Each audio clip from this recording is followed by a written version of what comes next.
안녕하셨습니까? 양영태 TV의 양영태입니다. 윤석열 대통령 지지자들이 분노하고 있습니다. 지금 문재인 정부 실정과 전쟁하는 대통령 등에다가 보수가 칼을 꽂으면 되겠느냐, 지금 이런 굉장한 분노가 지금 치솟고 있습니다.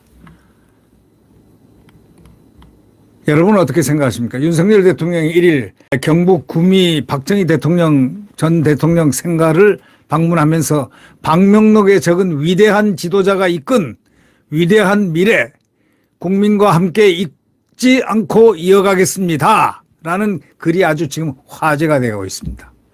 왜 그럴까요? 박정희 정신을 내세운 윤 대통령의 글이 많은 이들의 공감을 지금 얻었다는 분석입니다.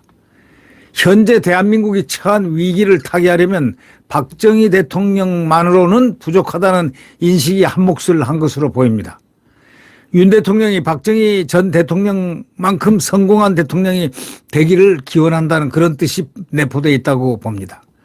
실제 윤 대통령을 보기 위해서 박 전 대통령 생가 입구에 만난 이모 씨는 기자에게 이렇게 얘기합니다. 이 월간조선 기자가 취재를 한 건데요. 직접 가서 취재를 한 겁니다. 월간조선 최우석 기자, 아주 발로 뛰는 기자가 있습니다. 아주 기민한 민한 기자라고 소문이 나 있는 분인데, 이분이 실제로 대통령 보기 위해서 박 전 대통령 생가 입구에 만난 그 이모 씨를 이렇게 인터뷰를 했습니다. 그 기자에게 이렇게 얘기하더라는 겁니다. 박정희 전 대통령 서거 후에 윤석열 대통령이 등장하기 전까지 보수의 대통령 중에 생애를 걸고 투쟁을 한 사람이 없다, 이렇게 얘기했습니다. 다시 말하자면 윤 대통령의 전쟁을 응원한다, 이렇게 얘기했습니다. 윤 대통령이 이들과의 적들과의 전쟁을 응원한다, 이렇게 얘기했습니다. 이 씨는 문재인 정권 때의 잘못된 점을 바로잡는 걸 전쟁이라고 표현했습니다. 소위 문재인 시대에 있었던 잘못된 적폐들을 완전히 잡아깨 부수라, 이런 뜻 아니겠습니까? 이 씨는 문재인 정권 때의 잘못된 점, 이것도 저것도 1부터 100까지 다 들어잡으라는 얘기죠. 왜냐하면 문재인이 이 나라를 여태까지 부흥시켰던 이 나라를 완전히 패망을 시켰기 때문에, 아주 그냥 패망의 직전까지 끌고 갔기 때문입니다. 탈원전, 이렇게 지금 힘들게 사는 것도 전부 문재인입니다. 탈원전, 소득주도 성장, 이 곳간에 쌓여있던 그 많은 돈을 갖다가 전부 다 포퓰리즘, 표 얻으려고 쏟아버리고, 그리고 알박기 해놓고 169석으로 막 난도질을 하면서 이렇게 가고, 또 지금도 정신을 못 차리고 나와가지고 뭐 다음에 나온다니 어떤 그런 X 소리 같은 그런 소리가 나오고 있고 말이죠. 여러분, 정말 문재인은 나라를 망친 사람입니다. 네, 나라를 망쳤습니다. 안 망쳤다면 당당하게 소득주도 성장은 어떻고, 탈원전은 결과가 어떻고, 이런 여러 가지를 갖다 전부 다 군은 어떻고, 과거에 자기가 했던 소위 말해서 여러 가지 얘기를 갖다가 나와서 설명해 보라고.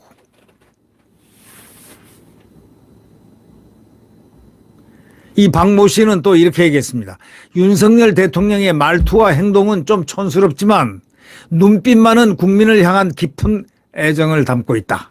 네, 눈빛만은 국민을 향해 깊은 애정을 담고 있다, 이렇게 말하면서 목구멍이 포도청이란 핑계로 늘상 세상 한켠에 물러서 있었는데 문재인 정권을 겪고 나니야 비로소 윤 대통령을 응원하지 않을 수 없다, 이렇게 말했습니다.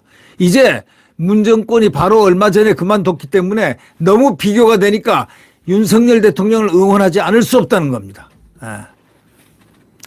문재인 정권을 겪고 나니까 이게 엄청난 일이었구나. 엄청나게 당했구나. 국민들이, 국가가 전부 다 망가됐구나. 자, 윤석열 대통령이 그 어려움 속에서 홀로 투쟁하는 그 모습에 국민들이 전부 단합하는 눈치입니다.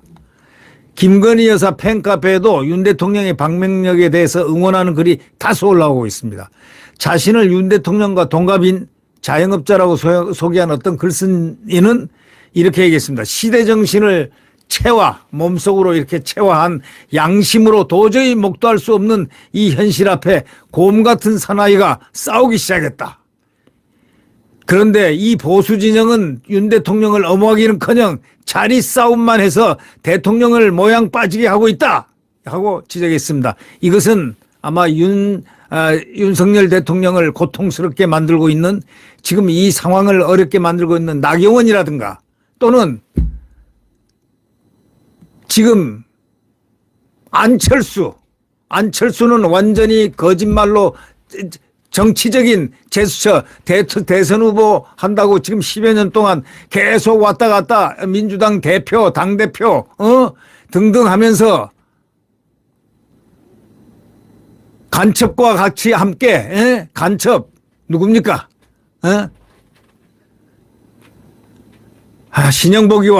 신영복이가 맑고 이렇게 맑을 수가 있나 하면서 이런 그의 각오, 이 과거력을 보면서 이 역시 안철수의 지금 말은 내부적으로 내부의 적이 지금 이렇게 나와 있다. 이런 뉘앙스가 지금 있는 것입니다. 여러분, 안철수는 반드시 내부의 적입니다. 두고 보십시오. 제가 얘기해서 안 틀린 게 거의 없습니다. 내부의 적만은 제가 잘 찾아냅니다. 네. 나경원은 내부의 적은 아니었는데 결과론적으로 내부 총질을 갖다가 이렇게 부추기는 그러한 모양새를 줬기 때문에 나경원도 지탄 받아야 된다. 지탄 받지 않으려면 그가 빨리 수습을 해야 된다. 어떻게? 안철수가 지금 안철수를 지지한다고, 스스로 지지한다고 지금 그렇게 말하고 있는 그 배우의 그 내용을 한번 복기를 해보면서 반성을 해야 될 사람은 나경원이다. 이렇게 생각합니다.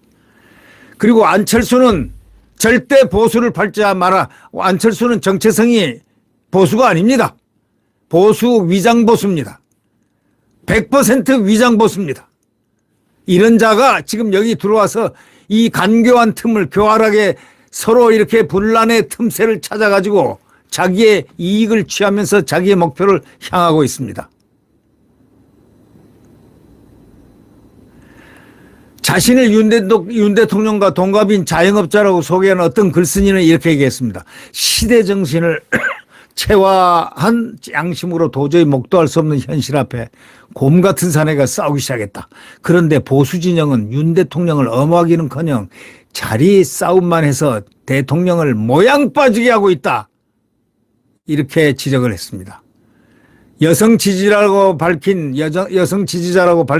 어떤 글쓴이는 나라가 전망의 위기에 처해 있는데 전직 대통령들은 윤석열과 함께 싸워달라는 성명사나 낼 용기가 없는 사람들이다. 그러면서 고통과 외로운 대통령의 길을 가는 윤석열의 등에 칼을 꽂으면 되겠는가? 절대 보수는 분열해서는 안 된다. 이런 점을 강조했습니다. 이 월간조선 최우석 기자는 실제로 이 보수의 등에, 대통령의 등에 칼을 꼽는 그런 모습을 보면서 격분하고 분노하는 시민들을 취재를 했습니다. 자, 이 안철수를 이렇게 지지하는 보수들을 보면서 저는 참 가슴이 먹먹해지는 기분을 느낍니다.